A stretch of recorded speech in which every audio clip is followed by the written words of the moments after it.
Hello and welcome to Physical Format Rock and Roll, a place where we talk about all things rock and roll and classic metal. So tonight's show is kind of a tribute to Martin Birch, legendary producer who passed away, and he is well known for working on a lot of hard rock albums that we all love and we've loved for years. And what I'm going to do on this show is just show a couple, handful of albums that he has worked on, that he had a hand in making, that have really meant a lot to me over the years. And it's kind of my way of saying thank you and paying tribute to the man. Martin Birch has worked with many legendary artists. He worked early in his career. He worked with Jeff Beck. He worked with early Fleetwood Mac. He worked with, as an engineer slash producer, with Deep Purple. And some of the most famous albums, he did a lot of work with Whitesnake, among others, that Wishbone Ash, and some others here that I'm going to be talking about for a couple of minutes. First off, one of the albums that he worked on, it was actually, I believe, the last Whitesnake album that he worked on, but he, after David Coverdale left Deep Purple, he got a hold of Martin Birch and asked if he would work with them on Whitesnake, and he did a lot of fantastic work. And this one is one of my, if not my favorite Whitesnake album, Slide It In. I love this album.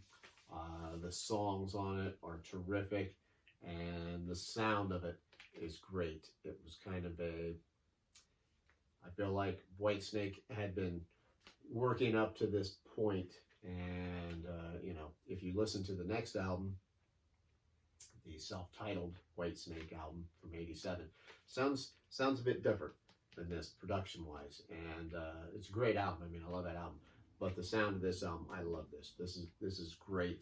I was just listening to it the other day, and I was thinking of how on the song itself, Slide It In, it's got the guitars, and Cozy Powell comes in on the drums, and the drum sound on that is just terrific. I just love it. Everything sounds so defined, and it's not overproduced. The drums sound very real, and that's a trademark of Martin Birch on a lot of the work that he did.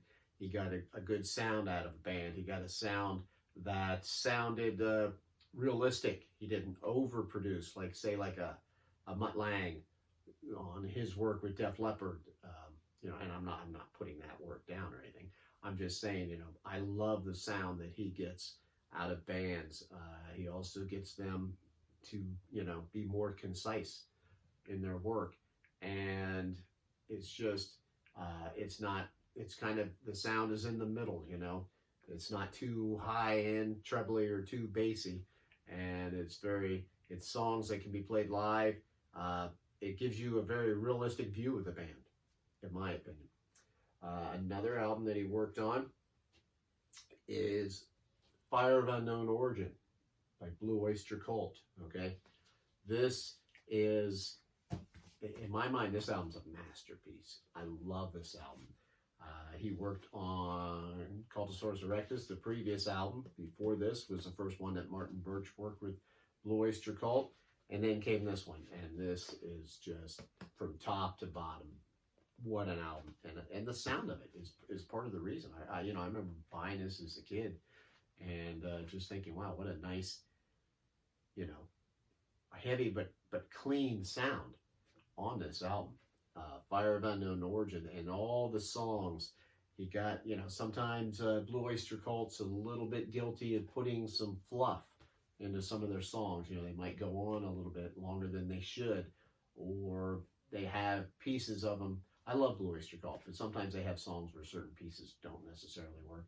And this album is it's a very concise, compact, great sounding album. The songs are terrific. They all flow well together. Great job on this album.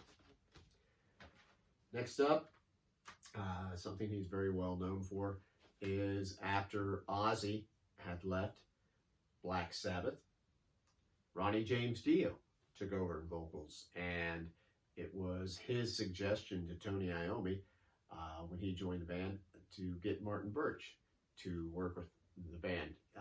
Ronnie had previously worked with Martin in Rainbow, of course, with Richie Blackmore.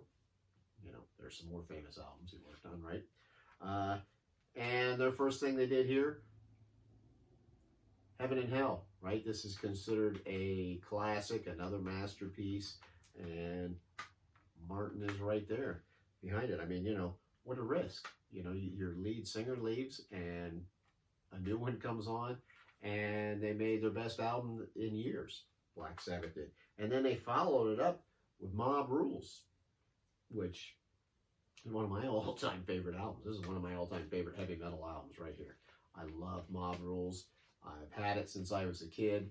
And now this one is a little bit different sound-wise. If you compare production-wise here to this one, it's a little bit different. This one is probably a little more bassy than what Martin normally has in some of his productions, in my opinion.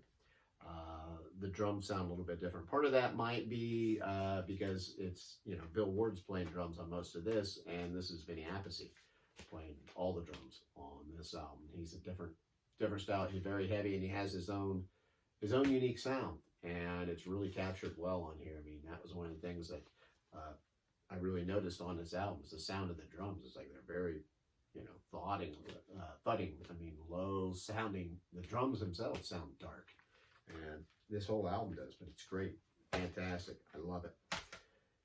Something that Martin Birch is probably most well known for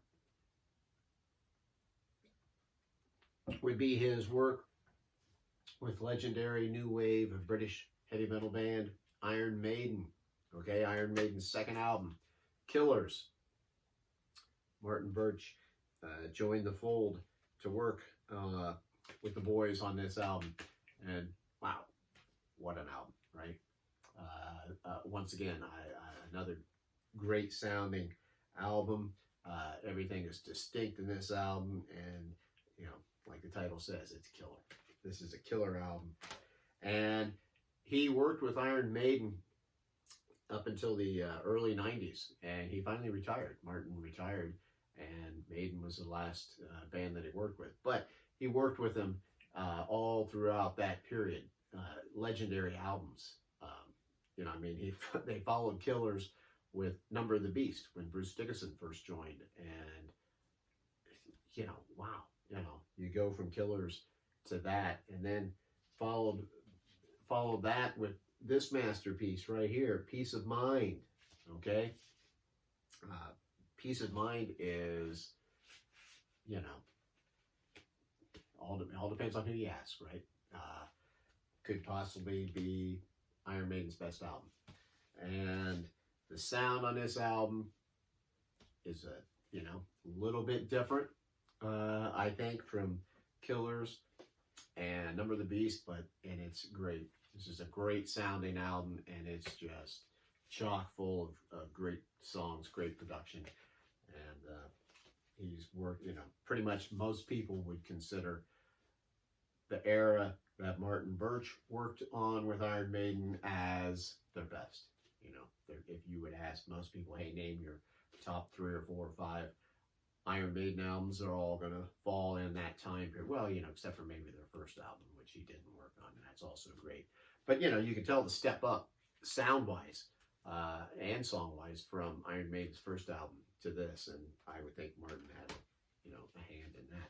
But, you know, that time period that he worked with Maiden is that's their best stuff. That's their classic metal. Those are the things that most fans are going to remember, is that period. So, I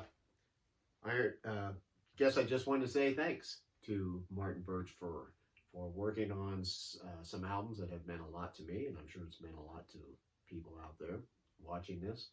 So, rest in peace, Martin. And until next time, I'll see you.